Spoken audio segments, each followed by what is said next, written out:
Well, so I've invited my friend Sam to come and talk to some questions. Now, we were looking for our diversity quotient, so I was looking for a white male with blonde hair and blue eyes to fill that diversity quotient.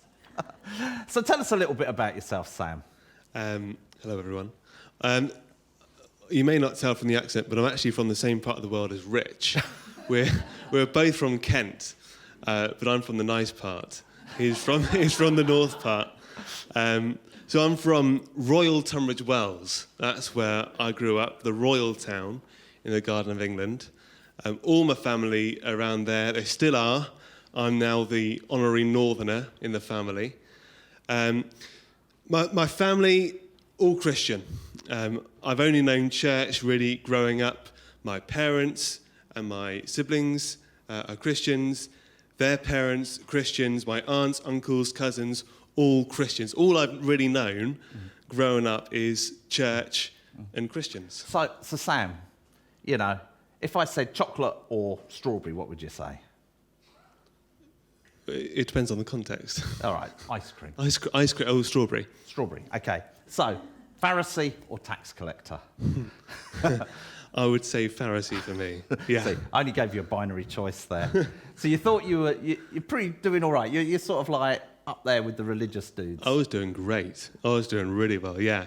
I mean, so growing up, I assumed everyone was a Christian because that's all I knew. I assumed everyone wanted to follow God like I follow God. I assumed everyone knew Jesus like I knew Jesus.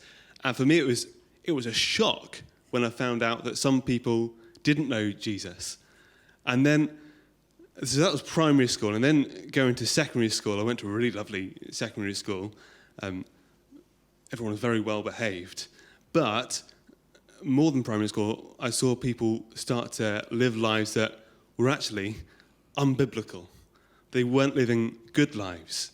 So as you grow up, going out drinking and all that sort of culture. And I wasn't, because I was a Christian.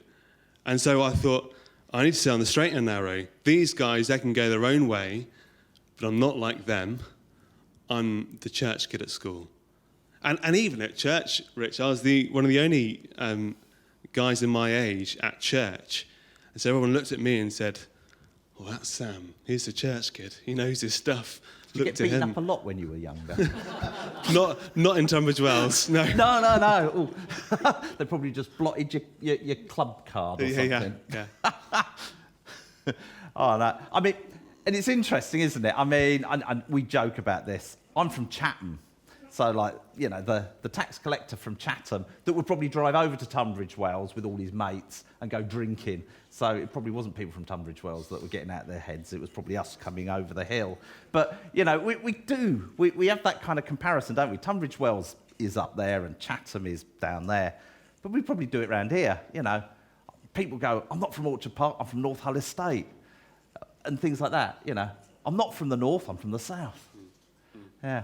Now, as we were looking at the Bible, and we saw at the end that Jesus makes this, he makes this evaluation at the end about humbling ourselves or not humbling ourselves. I mean, what struck you about that? And, how have you seen that worked out in your life? Yeah. So I came to Hull in 2011 for uni, expecting to come to church and just be the bee's knees, because that's what I was basically growing up.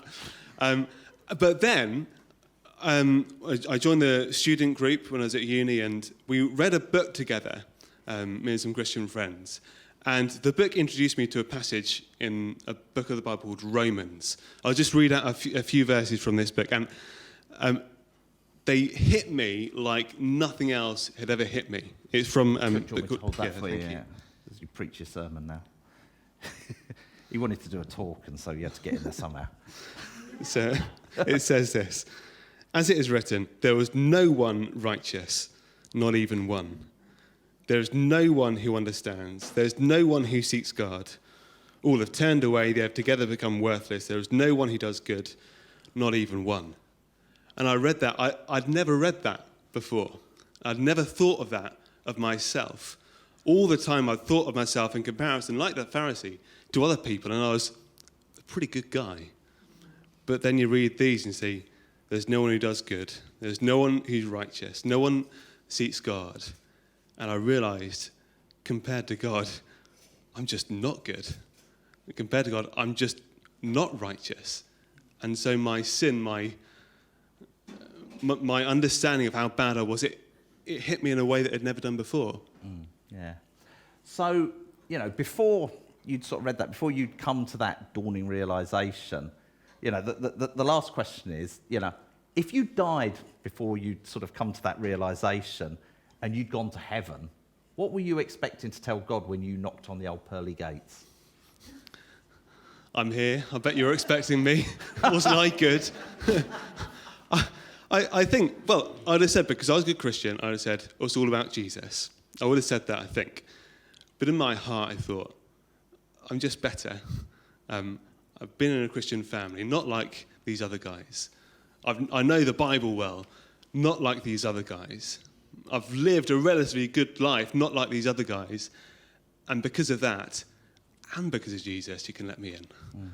Yeah. But reading this, I realised it's only Jesus. It's only Jesus that's going to do it for me. So now you've become a very humble man, Mr. Copperfield. What would you now say to Jesus when you had banged on the old pearly gates?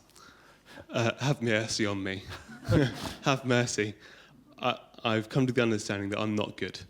I'm not deserving of God's forgiveness. But I've trusted in Jesus. And now I have his 100% goodness, his 100% obedience. And because of that, I can go into heaven and be with him forever. Brilliant. Thank you so much, Sam. Sam, everybody.